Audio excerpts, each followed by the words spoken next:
পাবদা মাছের ভুনা। আজকে আমি বানাবো পাবদা মাছের ভুনা। এখানে পাবদা মাছ নিয়েছি 13টা। এগুলো এখন লবণ দিয়ে ধুয়ে নেব। এগুলো ভালো করে লবণ দিয়ে ধুয়ে নিয়েছি। লবণ হলুদ মেখে নেব। হলুদ তারপর মেখে নেব। হলুদ লবণ মেখে নিয়েছি। এখন এগুলোকে ভেজে নেব। জন্য কড়াইতে তেল দিয়ে নিচ্ছি। আগে থেকে একটু ছিল আমার। তেলটা গরম হয়ে নিই, তারপরে মাছগুলো ভেজে নেব। এখন মাছগুলো দুটো করে ভেজে নেব।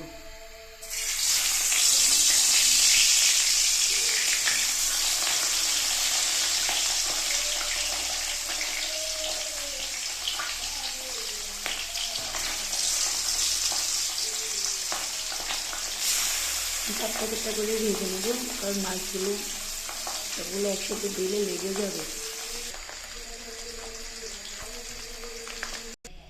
মাছগুলো ভাজা হয়ে গিয়েছে। এখন ঝোল করব।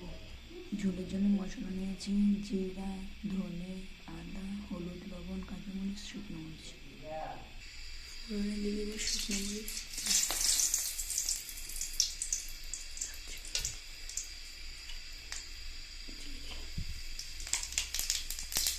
নিচে পেঁয়াজ, টমেটো। পেঁয়াজ ভেজে নেব।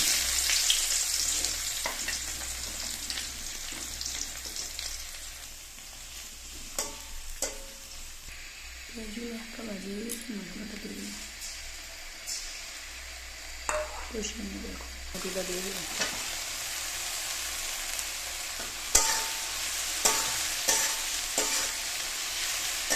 টমেটোটা দিয়ে কষিয়ে নেব।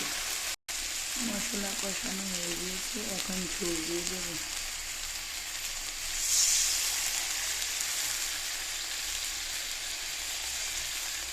ঝোলটা ফুটে আসা পর্যন্ত অপেক্ষা করবো।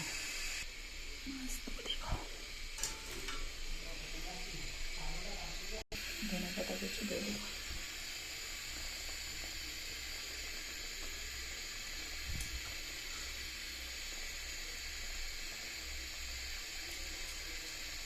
রেডি হয়ে গেল পাবদা মাছের ঝোল।